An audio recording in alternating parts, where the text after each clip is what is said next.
Yes, of course, you've heard about the audit on universities, and it has a lot to do with the entry points and standards generally across all universities. The story by Wilkista Nyabwa here.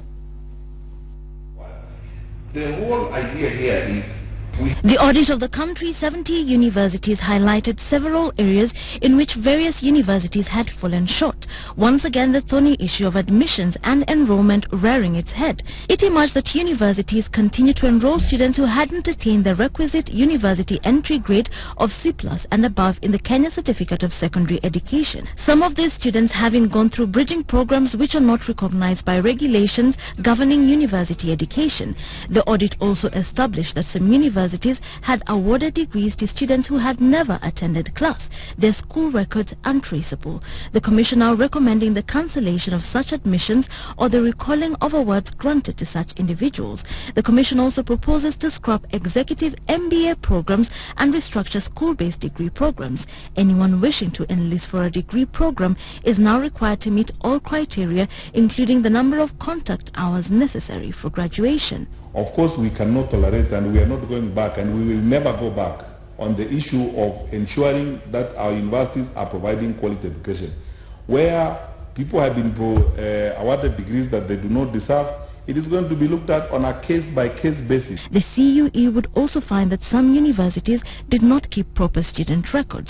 All universities now require to implement effective electronic student data management systems that would enable students to keep track of their marks from semester to semester. Universities that fail to implement this within 6 months running the risk of losing their university charters.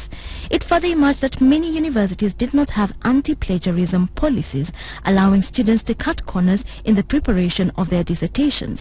Rongo University, for example, has a policy that allows plagiarism as long as it does not exceed 30% of the work submitted, while in a bid to boost their standings, a section of institutions of higher learning offered programs that were not approved by the Commission. Kisii University, in its presentation, for example, said there were no PhD students in its roll, while its list of graduates said otherwise. In many universities, the lecturer-to-student ratio was also wanting. In some cases, teaching staff were assigned to supervise students in fields which they had not specialized and had no competency, while some supervised way too many students. All these factors sounding the alarm over the quality of programs offered in private and public universities. Amicably, we have agreed to move forward to ensure that the quality of university education in this country is enhanced, and there will be a number of actions that will be undertaken individually by the universities and some by the Commission for University Education. The fate of 3 universities now hanging in the balance as the Commission for University Education moves to implement the recommendations in the report. Sources tell Citizen TV that the Commission has written to 3 private universities with the intention to revoke their interim authority to offer university education. Only 5 of the 70 universities met the 1/3 requirement for ethnic diversity, confirming the belief that most universities are now just but ethnic conglomerations.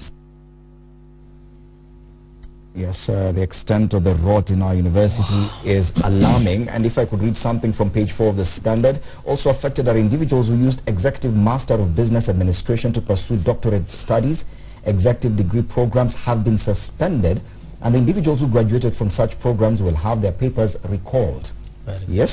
At the same time, those who gained admission to PhD classes using executive degree papers have been barred from teaching in Kenyan universities. Now, something else here. In one shocking case, a student who sat KCSE in 2010 and got a D+ grade graduated with a bachelor's degree in less than 2 years. The student did a certificate program between May and September of 2011, obtained a distinction and got admitted to a diploma program in a university which ended in December of 2013. She was then admitted in the same university in second year in March of 2014 and graduated in December 2015, implying she took 1 year, 8 months and got a degree with a D+. Surely, how did we allow it to get so bad? I think our education system used to be the best and very strong and solid in this East Africa region. We need to completely rethink our framework of what percentage of the population needs a degree, and a degree in what type of field for the economy. And then we need to change how we think about our economy and where the jobs and employment opportunities are. For the longest time, in our generation, we were told, so many vijana, mwisho wa kusoma, mtapata kazi mzuri sana. That was the thing. But if you look at our economy today, the jobs that are needed and that the sectors that are growing, you don't need a degree. You need certain skills and expertise, whether it is car maintenance, driving, construction work, entertainment industry, sports, music, film production. We did the digital transfer of television. There's a lot of things to be done, and also the creative industries where many jobs are to be found. But even if you go into the service industries, tour guiding, let's say you want to work in a spa or beautician, you want to do catering, all those are courses and places where you can train for 6 months to a year to 18 months and you have a job. Healthcare, nursing at that level, community health work, you can trade for 6 months. So I think we lied to ourselves that you must go get papers, and people are going to get even fake papers, and then they realize they are valueless, and what is a trap? You go get more fake papers. And parallel degrees are opened left, right and center. Anyone who wants to get an application, the university, and so quite a number of that is how we opened up all these things. So I think we need to scale back and ask ourselves, for a country of 40 million people, how many professors do you need, real professors, to have, you know, they mentioned in that report, quality universities have a certain student-teacher ratio, lecturer to students ratio. We don't have that. You have people with masters who have hardly completed their masters, are not experts, now teaching and awarding masters, and they themselves only have a master. But this in effect means we have quite a number of graduates in Kenya with papers that are not credible. Yes. And we have seen them when we apply for jobs. Honorable Martha will tell you, we serve on a committee together for the young parliamentarians. We sent her an application for a position of accounts assistant.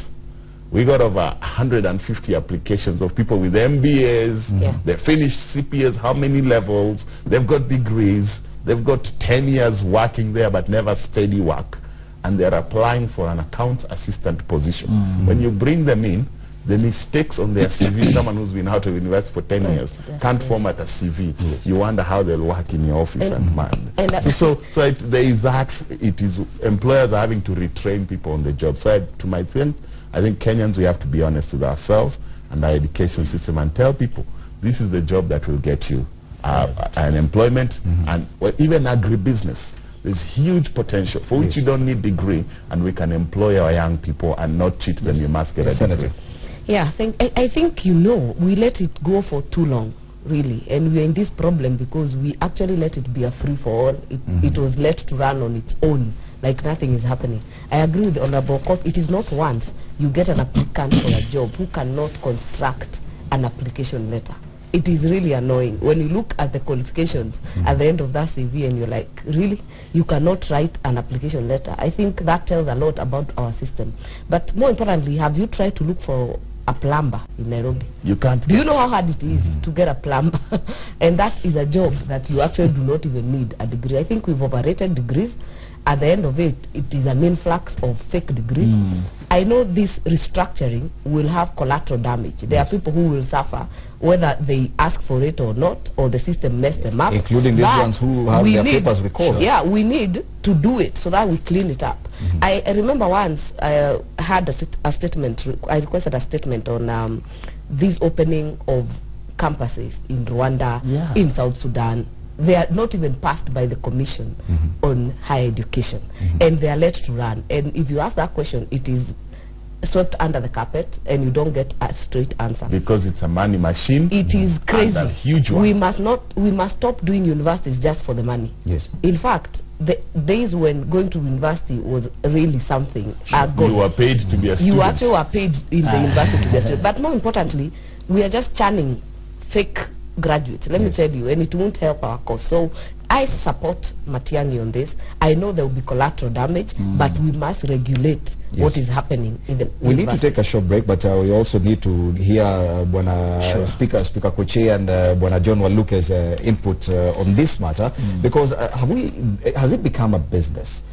Did we have to wait for this one person called Fred Matiang'i to come and reform everything? Sure. Yet we have all these dons who've been overseeing our universities for so many years. But then they're still the ones. Fred, they're still the ones running the university. I know one teacher who is a head teacher in a primary school and part-time teaches in a university.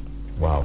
In a that's university. Just the level of growth in our universities, but we'll continue discussing this after the break.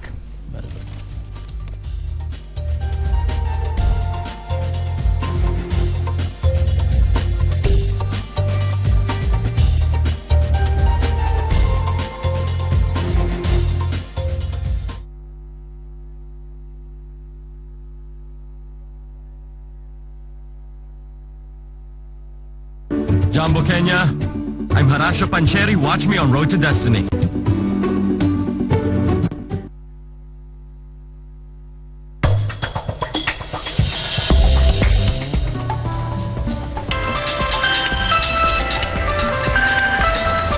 You are under arrest for handling stolen goods. To be swept by the wind, for it's not about who you are, but how you see yourself. So, dream. S.C. Johnson, a family company.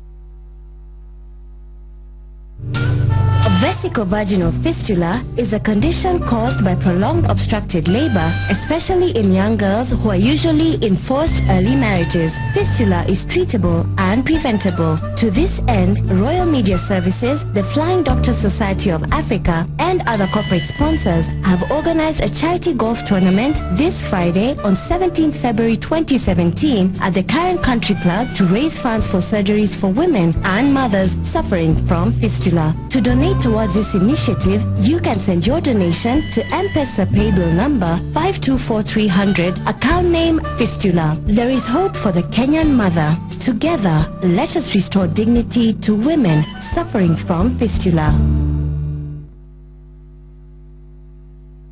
Avena contains omega-6 and 9 and is fortified with vitamins A and D. New Avena Premium Vegetable Cooking Oil, now available in all leading stores.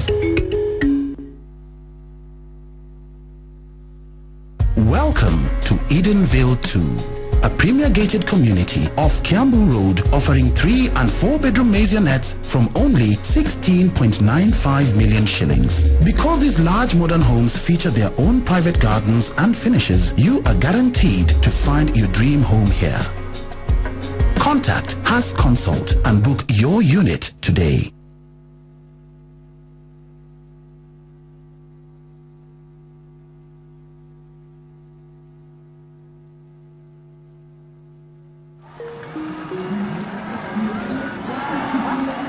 Mimi na kaka yangu hupenda kujipima nguvu. Ndio maana tuliamua kufunga safari na kuzunguka kote Afrika kupima ujuzi wetu wa kandanda. Lakini hatuwezi kuruhusu maumivu itutenganishe. Ndio maana sisi huchagua Panadol Extra.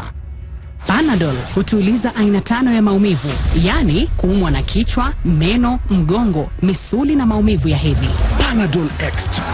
Maumivu ya kisha, maisha huendelea vyema.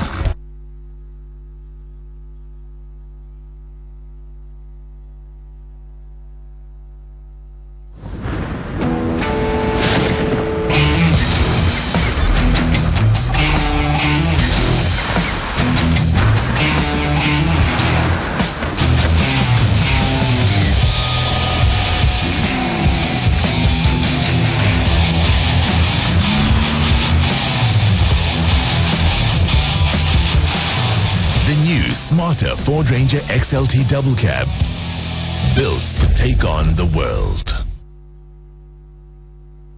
Do you know what makes my cooking fun? It's having a partner who shares my passion for healthy cooking. Avena, the new premium vegetable cooking oil, contains omega-6 and 9 and is fortified with vitamins A and D. Lunch! Thanks, partner. New Avena premium vegetable cooking oil, now available in all leading stores.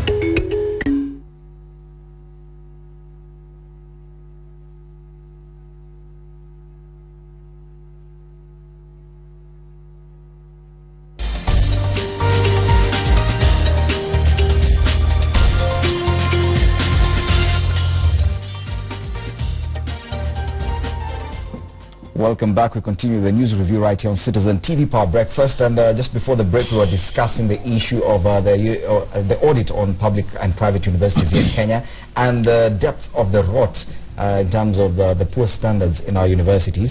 Now, of course, Speaker Kuchei and Bwana John Waluke had not gotten a chance to give us their input into that story. Let's start with Bwana Kuchei. Are we depending too much on CS Fred Matiang'i? Because previously no one was talking about this. He changed the examination system last year. We uploaded him. Now, during his tenure, is when we had seemed to be discovering this rot in our universities. Now we're going to reform them. What if he decides to, or if he's reassigned by his boss? What happens to all this? I think, one, Matiang'i represents a certain kind of leadership that I believe that for many years Kenyans have been lacking. I love his internal configuration, the focus, the no-nonsense, the hope, and that it can be done. If you look at our education system over time, there is no better headline more than the way it has been done, academic rot. And Matiang'i has proved to Kenyans that it doesn't matter the depth of the rot, it can be fixed. And I want to give credit again to the Jubilee government that we can be able to see systemic transformation in the Ministry of Education. And I actually believe, and even down in the village, there is already a growing concern that we wish His Excellency the President can actually move. Once the reforms have been done in Ministry of Education, he should again move to Ministry of Health. Because you can look at the pair, you can look at... And probably even move Matiang'i to head that ministry as absolutely. Well. I mean, once the reforms have been completed, that's what I'm talking about. Yeah. But let's go to the Ministry of Education. I absolutely agree that the entire education system in Kenya had been captured under siege by cartels. We've lost the value for a degree. We've made our university degrees to look like it's a money minting business. We no longer value going to school, because right now you do not have to put a lot of efforts to earn your degree. As long as you have the money, you can be able to bring it. And that was a major problem that we are seeing as Kenya.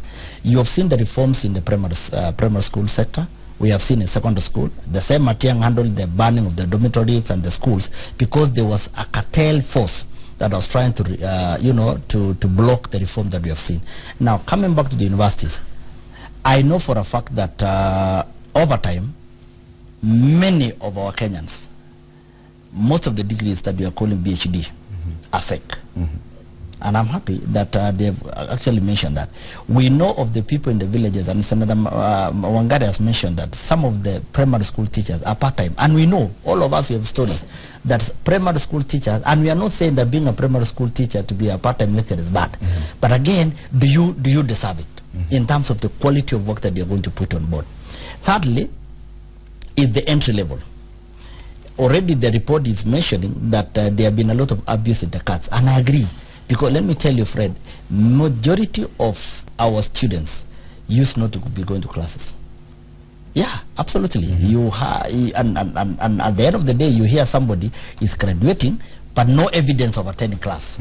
And that has a ripple effect in terms of their performance. That is why you ask somebody to attend for an interview in, say, engineering. You interview putting across the question of engineering, and they cannot answer even one. You want to ask yourself, which class did you go? And I believe that the reforms that we are seeing in the education sector is going to transform this country. And I will ask His Excellency the President, once Matiang'i has done the right job in the Ministry of Education, let us move him to the Minister of Health, remove Mailu, remove that PS, let's have Pelio, the tribe of Pelio, and this fellow to fix the Minister of Education. But look, do you agree with that statement? Don't you think we're being too dependent on Matiang'i, surely? Matiang'i has become like, you remember Michuki. John Michuki used to clear that is like what Honorable Matiang'i or Minister Matiang'i is doing. Actually, education in this country had lost its glory, but Matiang'i is just trying to bring it back And I agree with the statement of all the members here, because we had lost everything. Look at the secondary education now. Like the students that are joining university are very few, and education in this country had become like a business. People just want to put up a university and they just want to make money. It's like a market, because there was nobody who could come up with such a strict measure like what Matiang'i is doing now. I think he should be given more time in that ministry to clear. Yes, and not necessarily being moved to a different ministry. No. He should be there. Use the example of Bwana Michuki. And remember the reforms he brought to the transport industry. Yes. Then immediately he was moved to a different ministry, I think environment or another ministry. And the reforms just collapsed. That also touches on the sustainability. Whatever we do in terms of reforms, I don't agree with the moving of the CS as a person. We should have very sustainable reforms that will stand the test of time, even when someone is gone. But Senator, the question now we ask ourselves is that all these big public universities are run by very well-educated, very open-minded, people who are well-traveled professors. Yes? If they've been unable to handle this rot within their own institutions, then one man called Fred Matiang'i comes and pushes all this through. Do you think it's going to be sustainable once Matiang'i leaves, because all these professors have been there all along? I think it will be very hard to sustain, and let me tell you why. Even those the top cream leading our universities, especially the public ones, have been unable. It's a question of financing. As long as you have parallel degree programs where you're minting 200,000 per child, per student, where you're able to put help is only giving you 25,000 or 30,000 or something, you will chase that help money, and they don't account for the parallel degree money. They don't account for it properly. So it's about the financing and the money. They say the university has a shortfall, so we have to do an income generating enterprise, which is expanding and bring in more people and fill them in and pay more attention to them. Even in the medical degree, think about our doctors. We've been talking about the health crisis. How many people used to get into the medical school, and how are they trained, at what cost? Then suddenly you bring parallel degree medicine.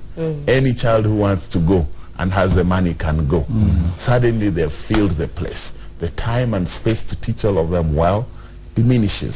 So we've seen this happening, and I think we need to go back to, are you public universities allowed to have parallel program? What is the entry requirement? Let it be one and clear entry. Then let us be honest, how do we finance university? As Senator Martha mentioned, there was a time when the country knew that teaching and training the next generation of intellectuals and experts and technologists and engineers was an investment in our future and our human resource need. We were not just educating people for them to go look for jobs outside. We were educating people to develop our nation according to our national priorities.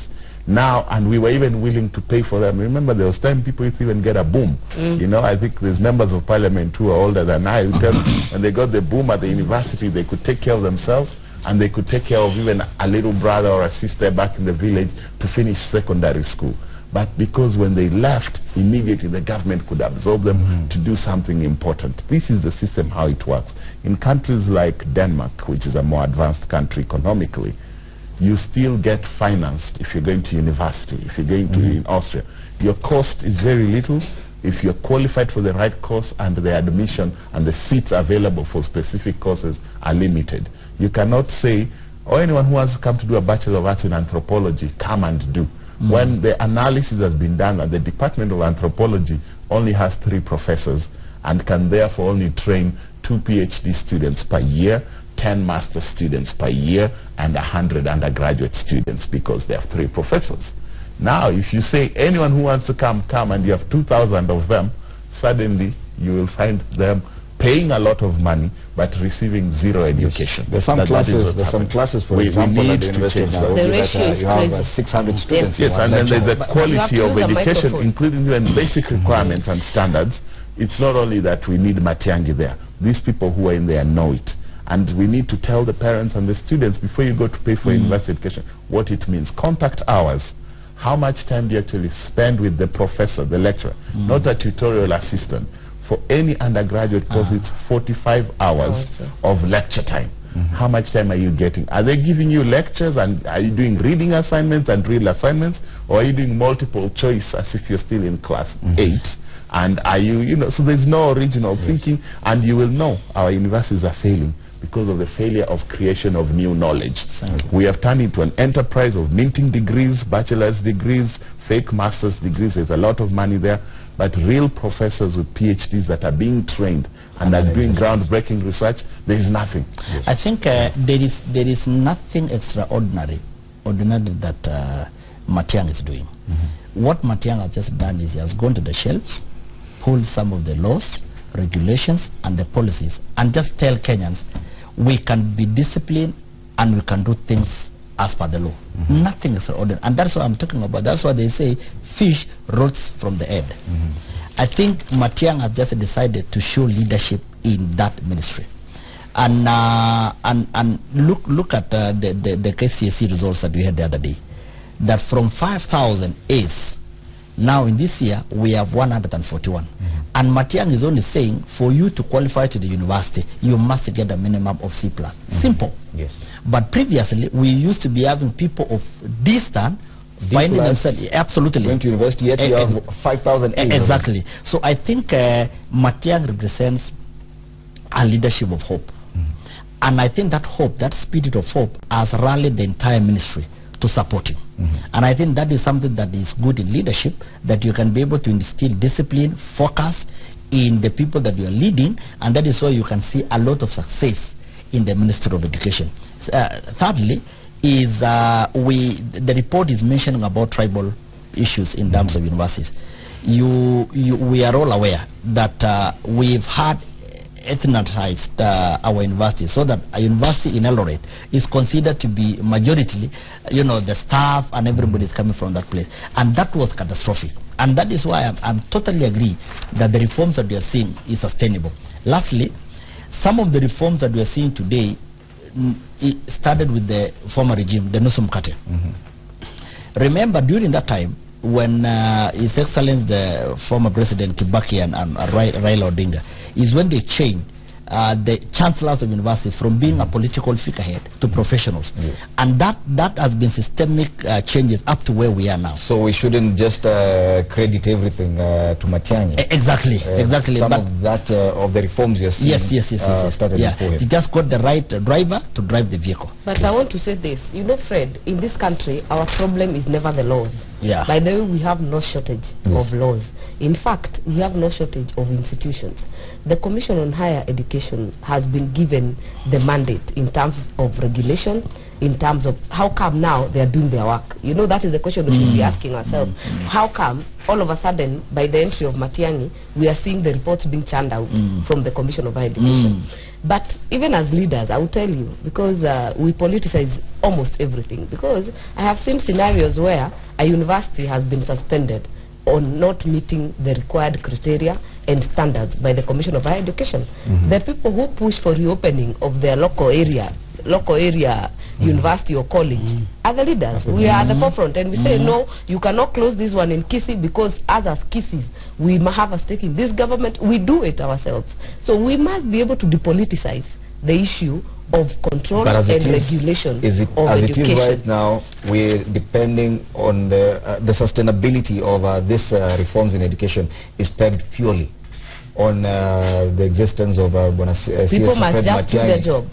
As a leader in that people sector. Must do their job. So if at all President Uhuru Kenyatta gets re-elected, he should reappoint Fred Matiang'i to that ministry again. I agree with the senator.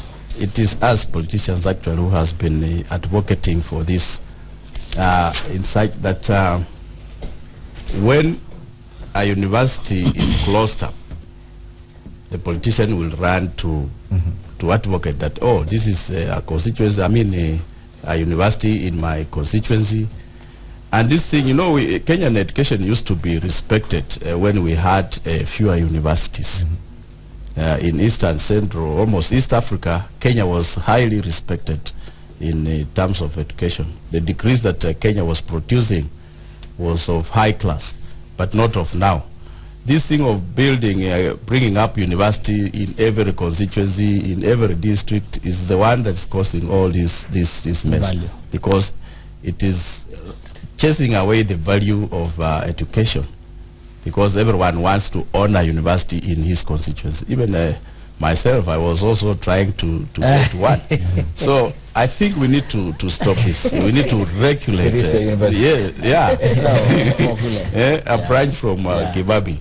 So this thing should stop actually if we are serious with supporting Matiang'i. Okay. And more importantly, on the ethnic composition, you know, it's something that is also led by us. You know, you've seen leaders on the street saying that the leader of this university must come from my ethnic background. I think as a country really and as leaders, that is totally misleading, and it is why this report has picked it. Because even the ones that don't go to the street are very busy going to the CS offices and lobbying that their person is the person leading. I think for record, she's mentioned something about ethnicity. I am on record to have been one of the leaders that totally disagreed with some of my local leaders when it came to Moi University. And the current Vice Chancellor of Moi University, we can all see the kind of reforms that he's bringing. One of the things that he did is to able to demonstrate to Kenya the kind of rot, the corruption, this massive expansion of Moi University, that ultimately it gave the quality of education of the degrees that was being offered, the financial constraints. You know, workers, non-teaching staff are not paid, lecturers are not paid, you know, lecturers are not attending to the students, but you look at the number of universities in terms of branches, they are enormous. Secondly, I look forward for a time that during my time when I was in primary school, we used to be having some of the teachers were coming from Central Kenya. And I think that is the Kenya that I want to see. That even in my small village called Kapchora Primary School, I should be able to see a certain Masharia, I should be able to see Asan Hali, I should be able to see Okoth Mamo, you know, and that is the kind of Kenya that I want my children to live in. But not to have so localized. You know, you come to the primary school, it is the teacher who comes from across the fence. And that is why you've had, and I give credit to the kind of reform, we've had scenarios whereby teachers are the ones running some of the border business, running M-Pesa, running shop. It's not that it's bad, okay? But again, we are looking at in terms of the morality. How do you be able to concentrate in terms of conducting your dutiful assignments in school, at the same time running those businesses. Okay. Well, it's time for us to take another break and get to enjoy some music. And when we return, we'll discuss some politics. Of course, the court has extended voter listing. That is also a big issue to discuss in one of the headlines. Court extends voter listing again to Sunday. Mudavadi has already revealed a plan for a Prime Minister's position in the NASA lineup. That's also among the headlines today. Plus, we can discuss some of the defections from Jubilee. We're seeing quite a number of people defecting from Jubilee. Why is this happening? This, when we return for the news review. But for now, let's enjoy some music from Mohangla.